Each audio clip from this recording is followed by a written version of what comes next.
اب بتاتے ہیں کہ آل انڈیا مجلس اتحاد المسلمین کی تاریخ کیا ہے۔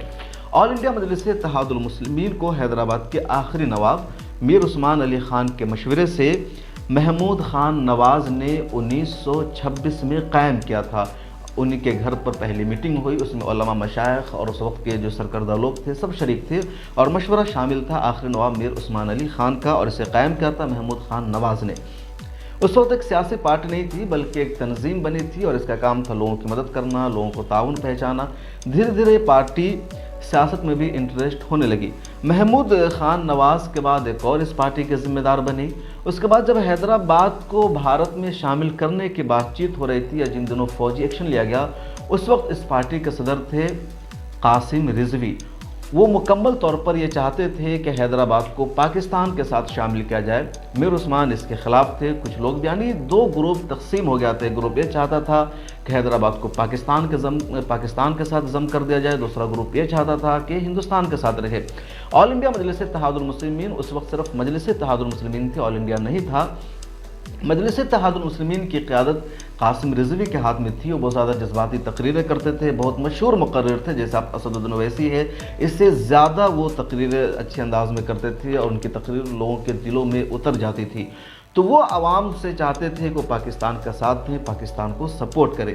چنانچہ جب فوجی ایکشن لیا گیا اور حیدرآباد بھارت کے قبضے میں آ گیا تو قاسم رضوی کو جیل میں ڈال دیا گیا۔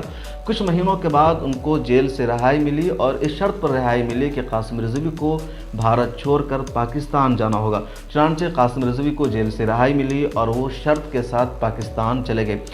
بھارت چھوڑنے سے پہلے قاسم رضوی نے مجلس اتحاد المسلمین کی لیڈرشپ اور جو کچھ پارٹی اور تنظیم کے تعلق سے تھا، انہوں نے سب عبدالواحد اویسی کے ہاتھوں میں تھما دیا۔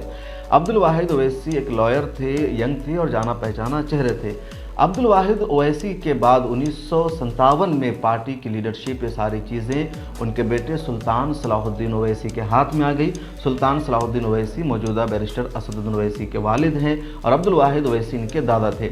سلطان صلاح الدین اویسی نے مجلس اتحاد المسلمین کو آل انڈیا مجلس اتحاد المسلمین بنایا، باضابطہ اس کو پارٹی کے طور پر ریکگنائز کرایا، اور انہوں نے چناؤ لڑنا شروع کر دیا۔ 1984 میں وہ پہلی مرتبہ ممبر پارلیمنٹ منتخب ہوئے، اور 1984 کے بعد سے اب تک مسلسل حیدرآباد کی سیٹ پر مجلس اتحاد المسلمین کا قبضہ ہے، اور اب یہ پارٹی کئی جگہوں پر پھیل گئی ہے۔ آل انڈیا مجلس اتحاد المسلمین کی تاریخ واضح طور پر ہے کہ میر عثمان نواب علی خان کے مشورے سے پارٹی بنی تھی۔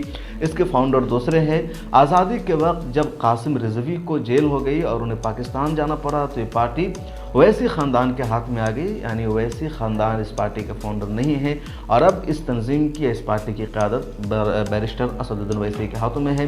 آگے یہ پارٹی اسی خاندان میں رہے گی یا کسی اور کے ہاتھ میں جائے گی، آنے والا وقت بتائے گا۔